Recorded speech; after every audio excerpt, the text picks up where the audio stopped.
Can it be? Is it possible? Will we finally get a live-action adaptation of The Last of Us? Things are looking good. Welcome to the newest episode of SDW. Super Dario World! It's a me, Dario! Woohoo!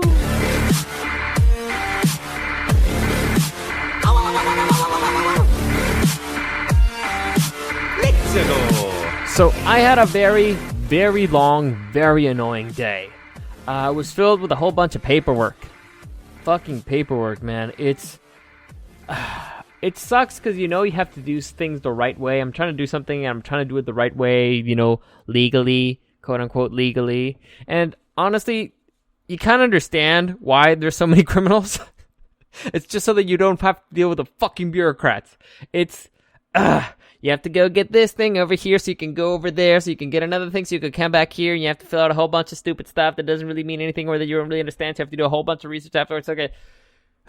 It's really annoying and I spend most of my day doing that. So overall I was having an okay day, but it was an annoying and long one, and dealing with bureaucrats always gives me a headache. And I had to do a whole bunch of research because I had to make sure that I was filling out the right stuff and yada, yada, yada, blah, blah, blah.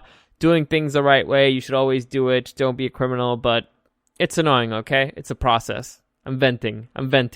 Anyway, before I forget, let me just give you a quick reminder. You can listen to the podcast anywhere: SoundCloud, YouTube, the iHeartRadio app, iTunes, blah, blah, blah. Also, any comments, questions, or suggestions, you can find me at Dario the Show on Instagram, at SuperDario_World, or follow my Facebook page, Super Dario World.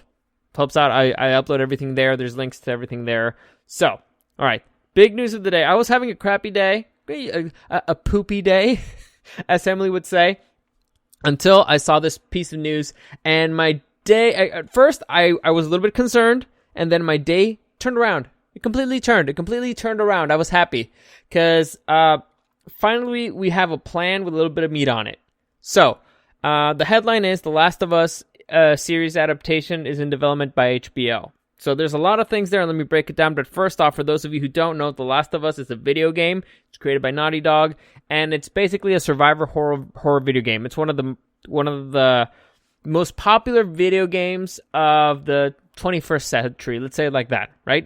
By many, it's considered to be a masterpiece. Some people say that there's a lot of glitches in the game or whatever, but the meat of the game, the beauty of the game, the thing that most people love, or I believe that most people agree, is the story. It has a phenomenal story, and everybody and their mother who played the game wanted to see this movie be turned into a film.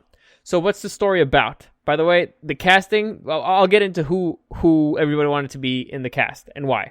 So what's the video game about? It's basically it's a zombie apocalypse, and a guy who's a smuggler gets hired to smuggle a girl out of a quarantine zone into somewhere else. I won't get into the details, but you play this older dude, and you're trying to smuggle this young teenager out of a quarantine zone.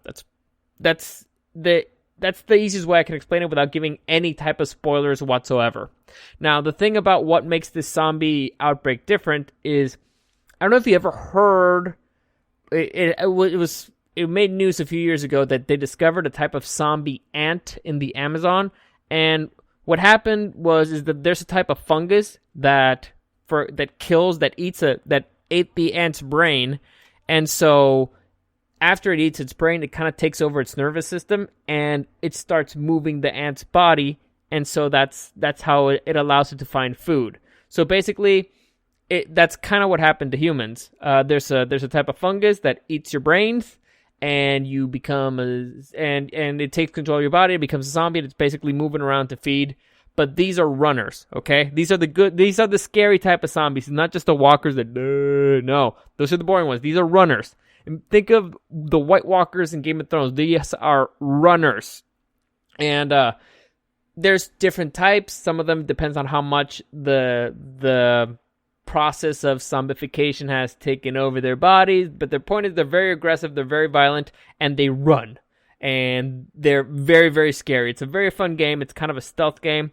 It's great. But again, the best part of this game is the story, because it's not just about these two characters interacting, it's about the world itself. It's a very interesting world. It's a very scary world. It's a very wild world. It's a very violent world. The world is a cruel place.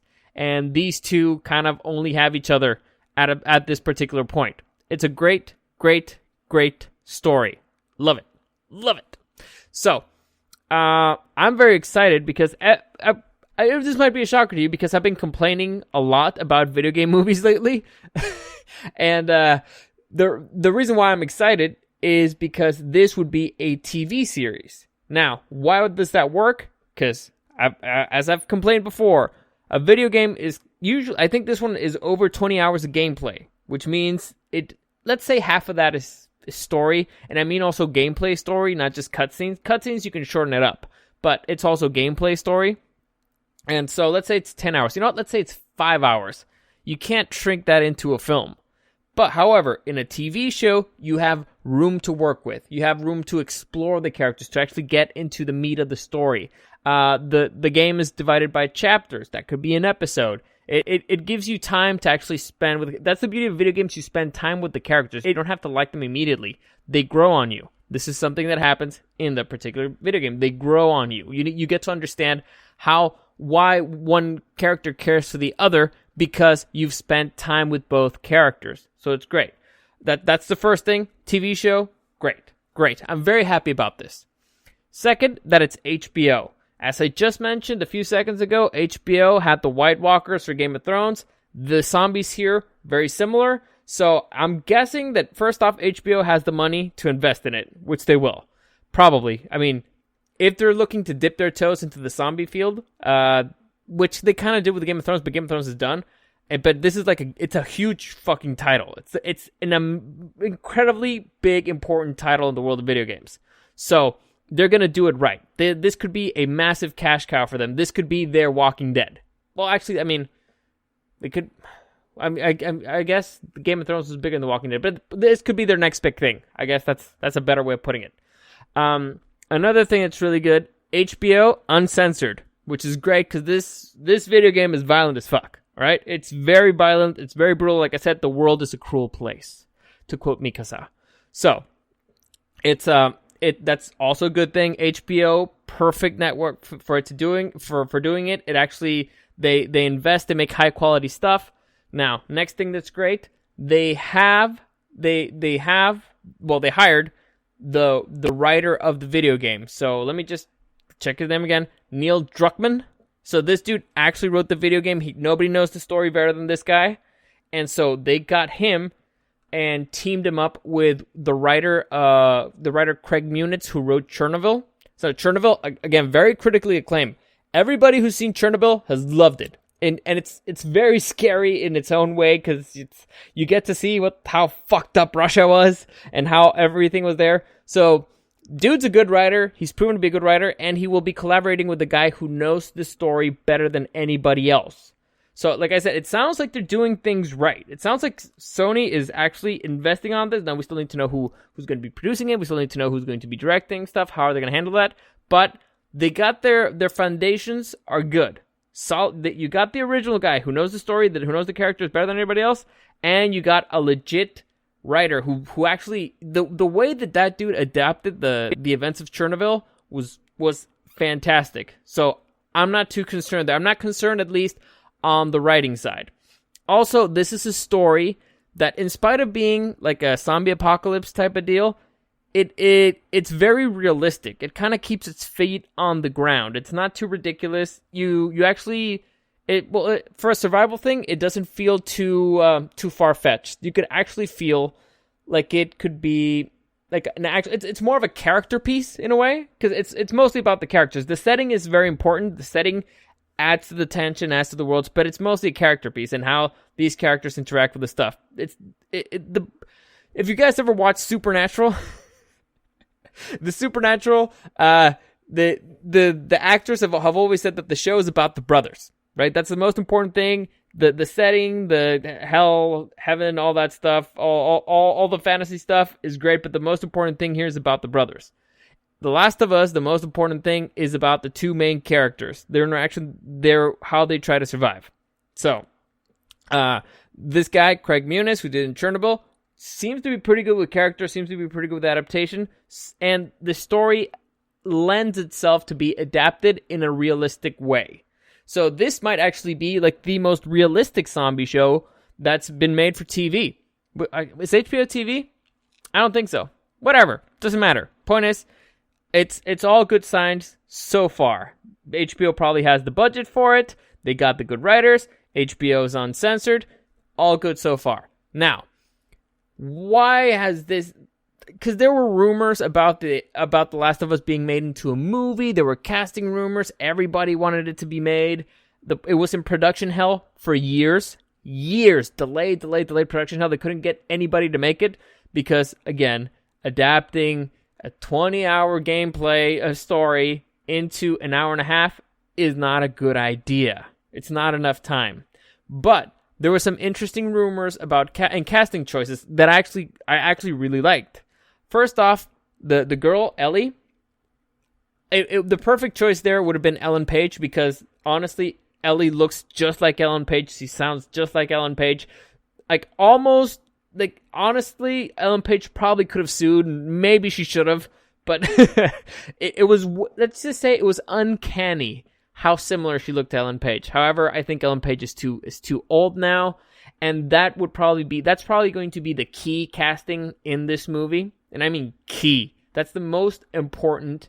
That's the most important casting choice because of something that's very similar to the other character. Now, the other casting choice was Hugh Jackman for the role of Joel.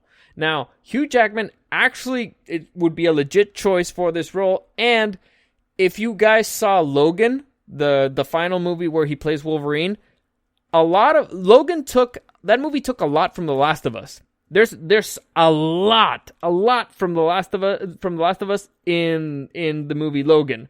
That's why when the casting choices, when people were saying, oh, Hugh Jackman should do it, and then Logan came out, it's like, oh, son of a bitch, kind of Hugh Jackman already did it.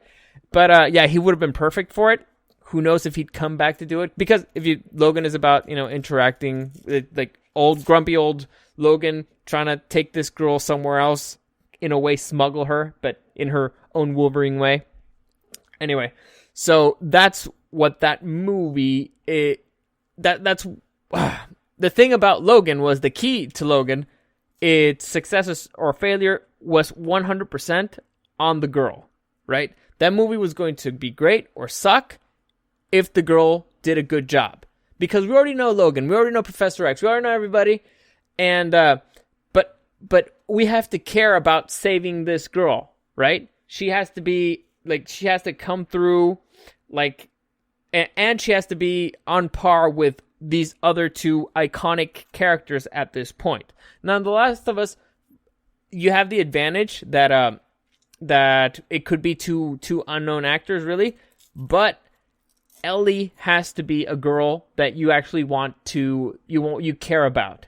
However, she has to come across also as kind of a brat at the beginning, but you still have to care. It's an interesting thing. Like this, honestly, I think that the casting choice for Ellie is way more important than the casting choice for Joel, because there's a lot of great actors you can get. Like, off the top of my head, like, imagine Wolverine and Logan. Hugh Jackman and Logan. Imagine Viggo Mortensen in The Road. That's that type of character that you need. Kind of like the noble, grumpy old man. There's a lot of dudes who could play that. And off the top of my head, I would still pick Hugh Jackman. If not, then Viggo Mortensen, because they're in the appropriate age range. But the key here is who's going to be the girl. That's the key thing. This show will live and die on that casting choice. Now, it's still early in the writing process. They just announced it. They've still been working on other stuff. They just begun. However, it is exciting because this one actually looks like it could be made. Finally, Hollywood is figuring it out. Video games should probably not be adapted into movies. They should be adapted into TV series, which is a better thing. It's better for the medium, right? They saw it with The Witcher. This, I can almost guarantee you that this choice was helped by The Witcher. After somebody saw, like, oh my god, They adapted that video game that's super popular and people are loving it, and they adapted it into a TV show instead of a movie, and now they're making a ton of money from it.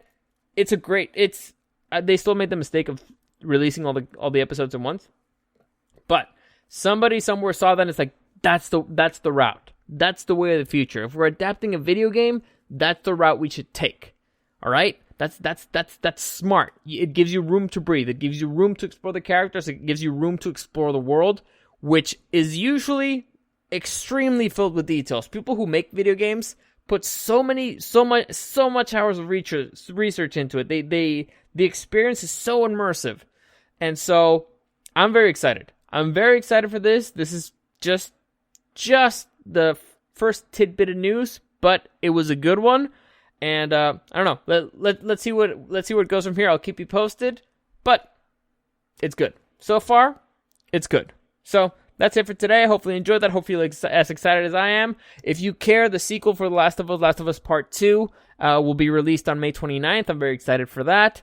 Also, if you think about it, there's a lot of years between part 1, part 2, so we could actually explore more of Joel and Ellie's story. We could actually see more. I don't know. I'm now speculating. Now I'm just speculating. I don't even know what the hell Last of Us Part 2 will even be about. It could be a whole bunch of flashbacks. Who knows? So I'll leave it at that. Like I said, comments, questions, or suggestions, you can find me at Dario the Show on Instagram or at SuperDario_World. Thank you for listening, and I'll see you again next time.